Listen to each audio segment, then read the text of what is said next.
जय मां कामाख्या। आपका बहुत बहुत स्वागत है कामाख्या धाम में।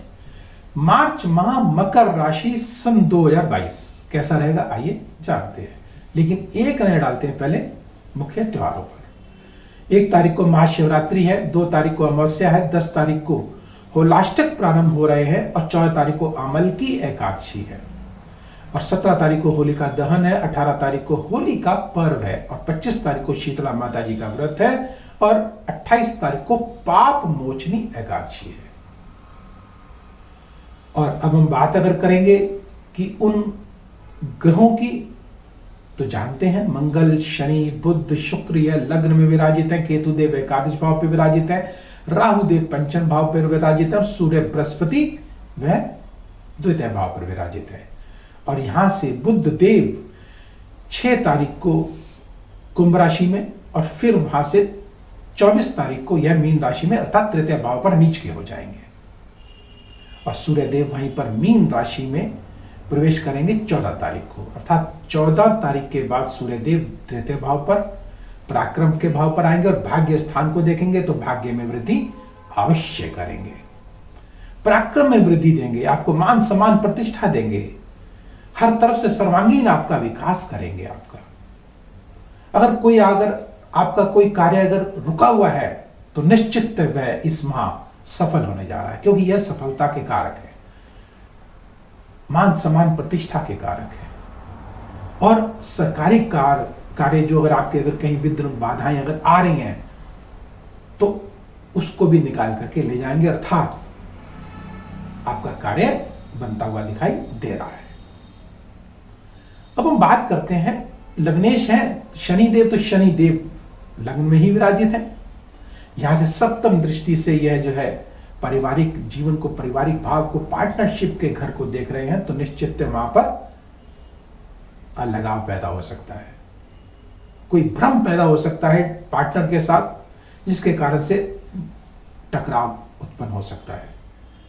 और यहां से यह जब दशम दृष्टि से दशम भाव को देखेंगे तो दशम भाव ऊंचाइयों का भाव है, आपको ऊंचाइयों पर लेके जाएंगे। जो जातक चुनाव क्षेत्र में अड़े हैं, लड़ रहे हैं, उनके लिए, मकर राशि वाले जातकों के लिए बहुत ही उत्तम भाग्य वर्धक माह है ये, निश्चित उनके जीत अवश्य होगी।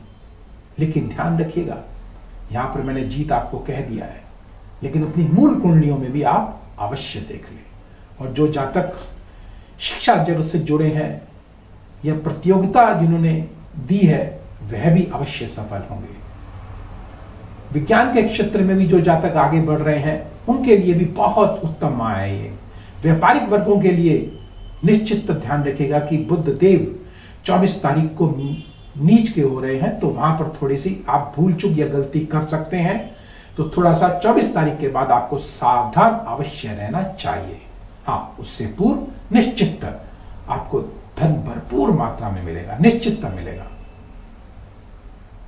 आपको जो बढ़ोतरी है या योजनाएं हैं आपकी सफल अवश्य होंगी और विद्यार्थी वर्गों के लिए भी बहुत ही उत्तम है ये, निश्चित।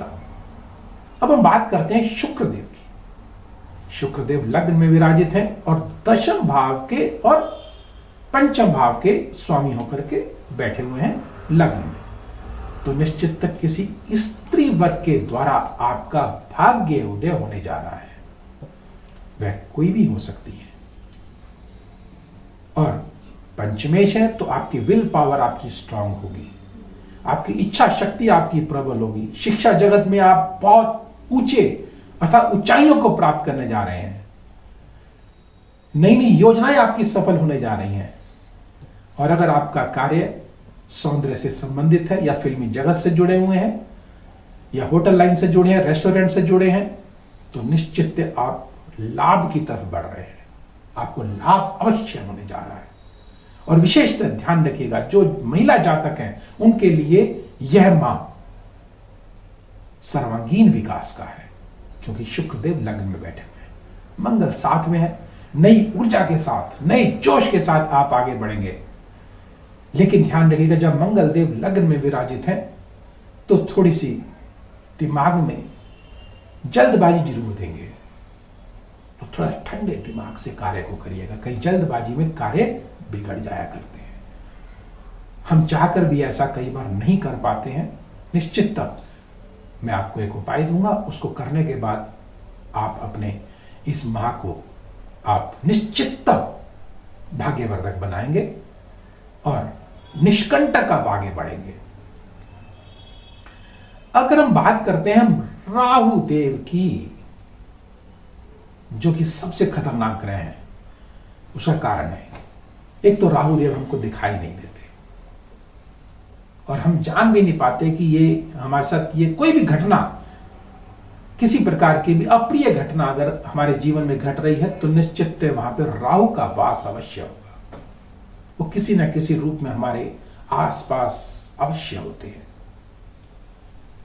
राहु देव पंचम भाव पर बैठे हैं तो ये शिक्षा का भाव है, हमारी इच्छा शक्तियों का भाव है, और जो जातक शेयर बाजार से जुड़े हैं उनके लिए बहुत ही उत्तम माह है। राजनीतिज्ञों के लिए बहुत उत्तम है ये। निश्चित कैसे हमको सफलता मिलेगी हमें पता ही नहीं चलेगा। कई बार ऐसा होता है, हम जो सोचते हैं कि हमको तो 1 रुपए मिलेगा लेकिन हमको 100 रुपए मिल जाते हैं, अर्थात कई गुना हमको ज्यादा मिल जाना और अचानक मिल जाना, ये हमारे राहु देव हमको देते हैं। लेकिन हमारी मूल कुंडलियों में राहु की स्थिति अच्छी होनी चाहिए। इस समय तो अच्छी है गोचर में, लेकिन मूल कुंडली में भी होनी चाहिए। अगर मूल कुंडलियों में अगर यह स्थिति अच्छी है, राहु की स्थिति अच्छी है, तो ध्यान रखिएगा जो मैंने आपको बातें बताई हैं, पर निश्चित 100% आपका भाग्य अवश्य बढ़ेगा। कोई आपको माइकलाल हरा नहीं सकता, किसी के अंदर ताकत नहीं है, क्योंकि राहु इतना प्रबल और शक्तिशाली है। और यहां से पंचम दृष्टि से यह भाग्य स्थान को देख रहे हैं तो भाग्य में वृद्धि 100% करेंगे। नवम सप्तम दृष्टि से आय के स्थान को देख रहे हैं, प्राप्ति के स्थान को देख रहे हैं, अर्थात जो आप प्राप्त करना चाहते हैं वह अचानक आपको मिलने जा रहा है। और नवम दृष्टि से जब यह लग्न को देख रहे हैं तो वहां शनिदेव विराजित हैं, और जब शनिदेव विराजित है और राहु की वहां पर दृष्टि पड़ रही है तो दिमाग में ध्यान रखना भ्रम पैदा हो जाएगा, आपके जिद्दी स्वभाव पैदा हो जाएगा, आप अहंकारी बन सकते हैं। ऐसा नहीं होना चाहिए, और ना हो इसके लिए क्या किया जाए?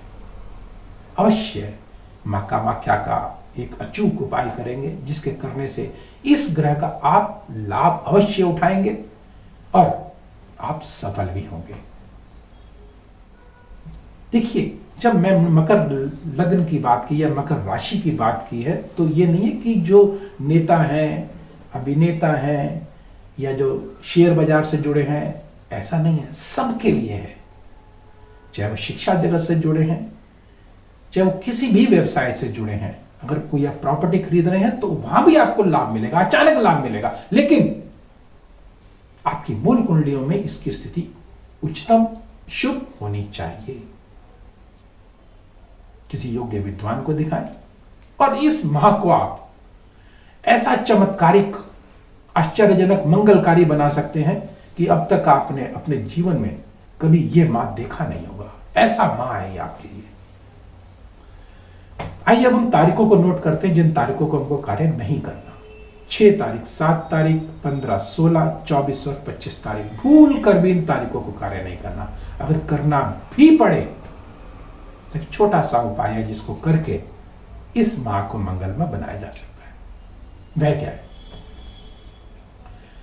एक पंचमुखी रुद्राक्ष लेंगे और उस पर कामिया सिंदूर को लगा देंगे, व्हाइट पेपर में उसको रैप कर देंगे, और रैप करने के बाद उसको सिर के तकिए के नीचे उसको रख देंगे। रात को रखेंगे, सुबह उसको निकाल करके अपने हाथ में लीजिएगा, दक्षिण दिशा की तरफ मुख कर लीजिएगा और शोम ओम ओम ऊठ एक माला जाप करते हुए जो भी आपकी मनोकामना है उसको मन में रखिएगा, 3 बार सिर के ऊपर से उतार करके, और वह आप शिवलिंग पर अर्पण करके आइएगा और अपनी मनोकामना अपने मन में रखिएगा।